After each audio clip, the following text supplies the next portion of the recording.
Hello, everyone. Good morning, good afternoon, or good evening, whatever the time of the day that you're watching this. And welcome to the session of Front Office Terminology 3. I trust you must have seen part 1 and part 2 and benefited from the terms. It just reiterates, revisits, revises your basics. Maybe some terms were new to you, some were a revision, but I hope you enjoyed the two videos. Let's move ahead. The importance of technical knowledge, I've stated enough in the first two videos. So they are absolutely important, remember, and we have to be excellent for 10 years. First years, basics important, second years important, third years, fourth years, all of you. Final years also from the campus point of view. Quickly, let's glance through the terms we looked in the terminology 1 video series, first part. So we looked at check-in, and I've given you another term for wherever it's applicable, right? So if it's a walk-in, I've also told you it's chance guest, or if it's a understay, it's a curtailment also. So I've given you multiple terms within one term so that you know a wider range of terms. So we looked at check-in, registration, checkout, C-form, FRRO, walk-in, rooming, overstay, stayovers, understay, cancellation, no-show, meal plans, and guaranteed reservations, and suite. Now here, each of these we ensured we defined with great detail. All right, we really defined them with attention to detail. This is the second video. We saw these terms. We saw resident guest, house count, room count, visa, overbooking, rack rate, bar, best available rate, transient guests as against group guests, room inventory, walking a guest, or farm out, or bump off, or relocate, see multiple terms, crew rates, skipper, late checkout, late charges, VPOs. So we are also looking at terms which look similar but are different, like late checkouts and late charges. Let's begin this session with a few more terms. So the first one is, yes, MICE. As most of you must be knowing, correct? It's meetings, incentives, conventions or conferences and exhibitions. Some books define it as conventions, some as conferences. Both are fine. So what is MICE really? When I ask in interviews, they sometimes tell me the answer, the full form of MICE, but after that, when I ask them, they don't know. So this is basically a category or a segment of guests who visit that place for that reason, one of these four reasons. All right, so there are MICE hotels or MICE destinations. So MICE hotels are typically hotels which have huge banqueting space and room inventory. Because all these, if you see, meetings, incentive travel is when your company, if a big marketing firm has done great business and it's met and overshot its budgets, exceeded its budgets, so they all give incentive travel. Let's go to Thailand, yeah, or Bali. So that is incentive travel. Conventions, conferences where hundreds or thousands sometimes people convene at one place, gather at one place. It could be a all India surgeons conference, right?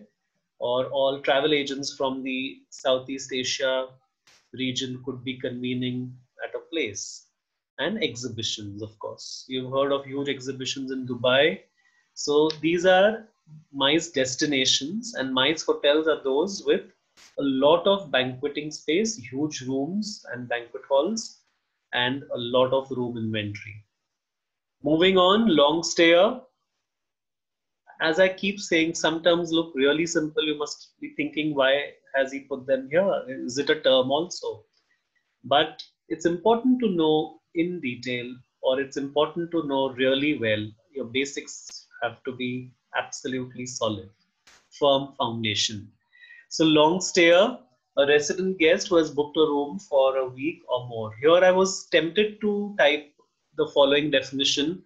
A long stayer is a guest who stays in a hotel more than the average length of stay. That's also correct, but I didn't want to complicate you with average length of stay and all that. But yes, on an average, if most of the guests in that particular hotel, stay for 2 nights, 3 nights. That's the average stay, right? So long stayers are those who stay much more than that. So a week or more. Now here I've stated that I know different hotel groups have their own definition. Some hotels define 7 nights and above as long stayer. Some hotel chains say only if it's 10 nights and above, we call them long stayers. Some go as much as 2 weeks and above. Here we are not talking about the apartment hotels or all suites hotels where guests stay minimum for 1 month, 2 months, 6 months. There it's the hotel type. Everybody is a long stay.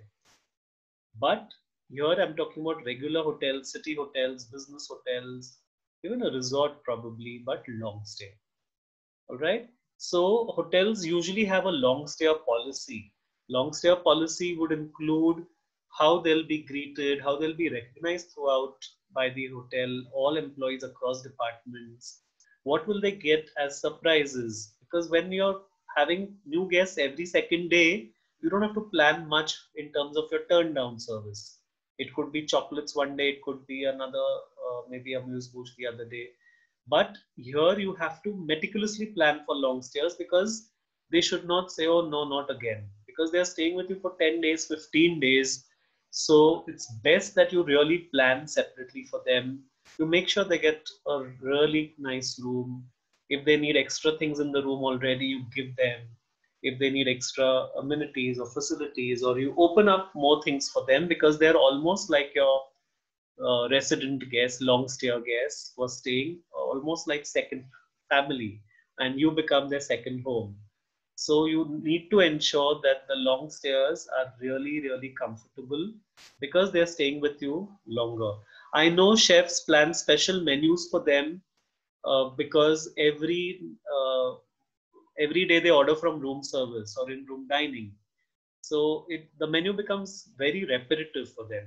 So in fact, chef special is for long stayers primarily every single day. They offer them. Yeah. PAR, another term that is so simple, but very few know the full form of it. Permanent average reserve. Yes. PAR stock. You've heard of that term, PAR stock. Now, PAR stock is nothing but permanent average reserve, the minimum amount of inventory required for the smooth functioning of a department or a hotel. Now here we are talking about how much is your PAR in terms of bed linen, for instance. So if all the beds in all the rooms are covered or beds are made, then that's 1 PAR. Similarly, if your hotel follows 2 bed sheets and 1 duvet, so that set becomes 1 PAR. So hotels operate depending on the kind of occupancies they expect and enjoy. They operate with 2 PAR, 2.5, 3 PAR, one set on the bed in the room, one set in the laundry, one set in the pantry or as a reserve. Yeah. So PAR, permanent average reserve, is the minimum amount of inventory required. And here it could be PAR in terms of plates also in the restaurant. That if every single cover is laid, how much extra cutlery, crockery do I have? That's your PAR. Day use, again a simple term. When a room is let only for a few hours during the day, it is known as a day use room. Usually it's a huge discounted rate over the rack rate. Yeah. And the guests in the city only for, a lot of guests came to Bangalore and flew back to Chennai the same day, same evening, or took the flight back. So day use room. The room can be sold again for evening arrivals. So you should be a smart revenue manager. Remember, I've also done a series of basics of revenue management, 3 videos. So a revenue manager tries to maximize revenues. So here again, if you know it's a day use room, you know the guest is checking out in the evening by 5 or 6 max. So late arrivals you can give. Coming back to a term which is sometimes scary, sometimes confusing, city ledger. When I saw it for the first time or learned it in the industry, I just for my sake said city guests who are not staying with us. That was my simple way of remembering it. But yes, there's a little more to that, but it's a good way to remember. It is a non-registered guest account. So non-guest account is city ledger account. What do you mean by that? Now you have banqueting happening in the hotel, a city guest who's booked a big banquet space for a wedding or a conference. They pay advance amount that you can post here. After their function, they pay the remaining amount, or sometimes the next day they come over and settle. So that account can be a city ledger account. So you open a city ledger account. You cannot open a room account because that's not a room guest. And then you can't show the check-in of a room and not catch room rate charges in that. So you can't open a room account for a non-resident guest. So you have to post these charges in an account called City Ledger, which is a non-guest account or a non-registered guest account. Guest from the city are in City Ledger usually. It's a very accounts term or a finance term, but here you put all these charges. Sometimes the guest has checked out, but he's going to pay his bill after 2 days when he returns, or there are late charges. Remember late charges we did? So that late charge which is traveled later, you check out the room, of course, you can't keep the room hanging. So you show the checkout on the PMS and transfer this amount to a city ledger account in the name of that guest. But the account number will be different. It won't be the room number account. Yeah. So that's city ledger, where you open an account for a guest who's coming back to settle, or late charges, or banqueting space, or conference, etc. PMS, yes, property management system. You must know your POS, point of sales, and PMS, property management system. The entire hotel pretty much runs on a PMS. You require this software to run your, right from reservations, so pre-arrival to departure and even post-departure. Your PMS system can take care of right from registration to after, to guest stay, to billing, of course check-in before that, to housekeeping, room inventory, all the room revenue reports, your night audits, your entire being married or being in conjunction with the POS. All this is taken care of. Even after the guest checks out, even a feedback, etc., can be taken care by PMS or property management system, yeah, including your spa and anything. So examples, the most famous one is Fidelio. I'm sure you have heard of these terms, but Opera, Lotus, IDS, Amadeus, Infogenesis, a lot of these are PMSs which are more popular and widely used in the industry. But yes, they may differ by brand, but basics are the same. So if you know how to handle, you can, it's like learning on a new cell phone. You have a new phone suddenly and you take some time to learn the which button is where or the features, but the basics are the same. Simple terms, scanty baggage. A guest who checks in with minimal baggage is known as scanty baggage. Now, in the last few years, I don't know if this really exists, but yeah, the front office should take precaution, as this could be a potential skipper situation. Today, there's so much of identity requirements that we have from guests. We take his ID, passport sometimes, and we swipe an amount on his credit card, or there's a guarantee. Today, because of communication and mobile phones, communication has improved so much that I don't think there would be really guests who will run away without a skipper situation, not really. But yeah, scanty baggage is the guest who travels with minimum baggage. Don't really look at him with suspicion as if he's a thief, but yes, take due precautions. Follow your process, SOP to the T. Incidental charges, again a term you should be able to throw around well, but you must know it first really well to use it. So incidental charges are charges other than the room rate. Room rate and taxes, that's not what incidentals are. Anything that you consume or use over and above that. So your plan could be room and breakfast. That is over and above. Any charges over and above that would be incidental charges. Any restaurant bill, laundry, minibar, business center, spa, anything that you use over and above.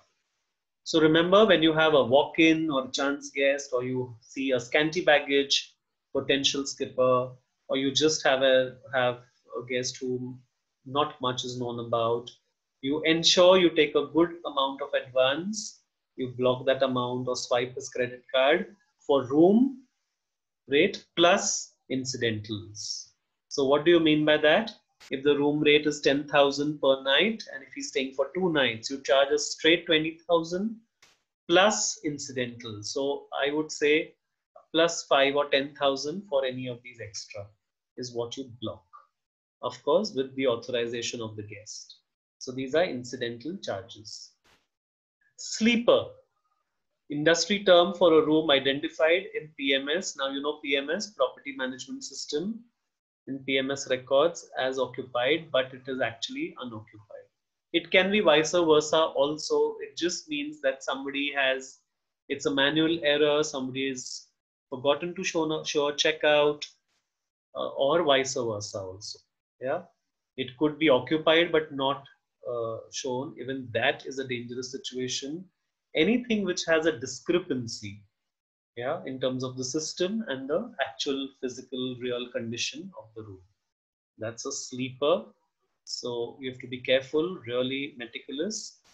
Sleep out, yeah, sleeper and sleep out, do not get confused. A sleep out is a guest who checks into the hotel and pays for the room but does not stay for that night. No, he's not day use. He's booked for the room from today till tomorrow, proper as per check-in check-out rules. But for the night, he's not staying with you in the hotel. So maybe he could be staying with some friends or relatives in the city, and his company has booked him in this hotel. Or it could be a scenario where his job is such that he has to work at night in his office. Maybe the clients are USA clients or UK clients. All right, sleep out. Now we come to an interesting term, one which is often ignored, often not understood, or not known at all. So there are four terms in this term that I'm going to tell you: wash factor or wash down, group attrition, and slippage. Let's see what it is. When there are group bookings, a group, as I told you, there are huge meetings and incentives and conferences. So as early as 2 years ago or in advance, they book rooms or block rooms. So if you know a huge conference is happening or a convention is happening, you block those 200 rooms in one hotel, and similarly other hotels. So total 2,000 rooms in the city, you block. But as you come closer to the day or the year or the month, you have people who start confirming or dropping out, and that's when your wash factor or wash down kicks in.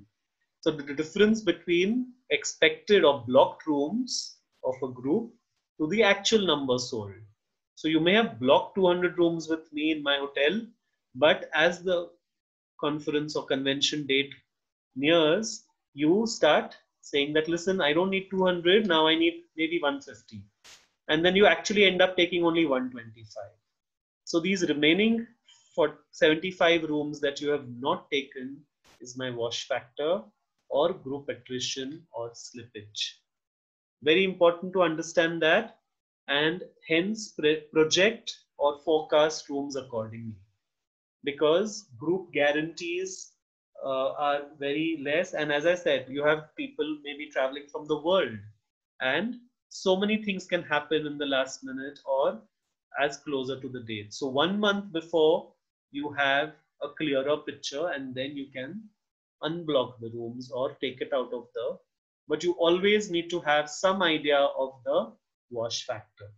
So that's known as group attrition or slippage or wash factor and wash down. Is that clear? So this is only in terms of group booking. A simple term now after group booking or group attrition, sorry. FIT, you all know, free individual traveler. It's a segment that the front office tracks in the hotel, that these are my FITs. FFIT, you know, it's foreign or free individual traveler. Some books call it foreign free individual traveler.